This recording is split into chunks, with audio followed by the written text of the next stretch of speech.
Good morning. It is beautiful. It's beautiful here by the Jersey Shore. Sometimes life and professional opportunities bring you to some of the prettier places that are out there.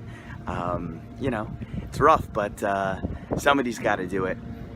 Just wanted to share with you a thought that it's something I share with people regularly in private conversations. A lot of people message me on Facebook and other places, and they're like, Rabbi Bregman, you're a pretty happy guy. How do you do it? How do you stay positive? How do you stay in a good frame of mind? Are you only taking pictures of yourself and posting them when you're in a good mood? For the 2 minutes a day, you're in a good mood, and the rest of the day, you're like everybody else. You just have the camera to go chick, at that good moment. Like, how do you do it? And obviously, I'm not acting, and I know they're kidding, but I don't think really people are in a bad mood 23 hours a day. Most people aren't. Here's just what I would tell you. I have a lot of insights on this, and maybe one day I'll release a product on it or a course. I have a lot to say about being happy and good frame of mind and energetic and positive. But I'll tell you this. To me, I have very, very big goals and mission and aspirations and things to do with my life. And when you have really huge things going on, the day-to-day stuff, it's not that it doesn't happen to you, it just doesn't bother you maybe as much as it would other people, okay? So like nobody likes being in traffic, as I was this morning, on the roads around New York City, around New York, New Jersey, super traffic congested around 7, 8 a.m. by the tunnels and bridges and everything else.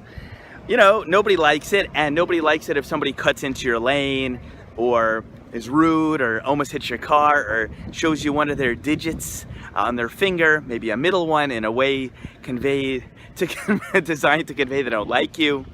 Nobody likes it, whatever. But, a lot of people get all bent out of shape and they get all road raged about it, and they respond and they want to cut back into that lane or whatever.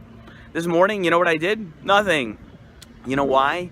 It's not because I'm a shmata. Shmata is a Jewish word for a rag. It's not because I'm a shmata. You know why? Because I had big things going on in my head. I'm like, there's like more than 1 billion people in China and something like approximately like that in India. How can I get out my teachings that can help make people's lives better to that marketplace?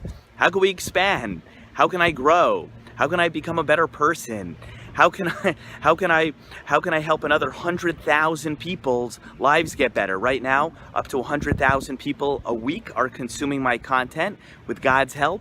What do I need to do? Who do I need to become? What are the moves I need to make? What are the connections to get that to 200,000? Okay? So that's what it was in my mind as I'm sitting there in traffic and somebody cuts into my lane, and it's an unfriendly, aggressive, rude maneuver. And not only they almost hit me in the car, as not bad enough, they also gave me a gesture. I'm like, what did I do? I'm just driving into my own business. But what I'm trying to tell you is that I didn't have time in my day, in my clock, in my head. I didn't have, I didn't have space in my hard drive, in my head, in my heart to like deal with it. I'm just whatever, because I'm dealing with big things, big problems. A good tip you'll want to implement in your life is if you find yourself getting very worked up by the day-to-day minutia of people maltreating you and being rude to you, and you can't control yourself, it well could be it's because the goals and dreams you're pursuing are not big enough.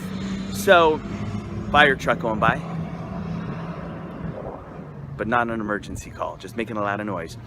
If your goals and dreams and aspiration and visions for what you're shooting for yourself, for your family, if you have a spouse, your kids, your community, your people, your nation, the world, if the things you're shooting for are big enough, you do not have time to get worried about the fact that you went outside and you said hello to somebody and they didn't say hello back to you, or you held the door open for somebody as you're going into the bank and they didn't say thank you, or stuff like that. A lot of childish things that bother people who are no longer children. I think a lot of times it's just because you're not shooting for anything big and juicy. You have to make your goals big and huge, and then the little stuff doesn't bother you, okay? Anyway, I hope that tip will help you. Have a fantastic day. If you have not yet subscribed to this YouTube channel, You should, if you know what's good for you. And it's not because I get anything from it. I don't even earn a penny if you subscribe. I don't get anything in the classic sense. It's for you. I come on camera. Every video is one take, and I just try to pour my heart out to give you wisdom, tips, and advice to make your life better. Because that's really why I talk into these cameras. Because I feel people's pain. I'm super empathetic, and I want you to have the happiest, best life possible. And to that end, I share with you as much wisdom as I can. Jewish wisdom and sales, business, advice, success, strategies, marketing, dating, relationships, all kinds of goodies. Have a beautiful day, everybody. I gotta go back and work, but you know, why not? Enjoy. Bye.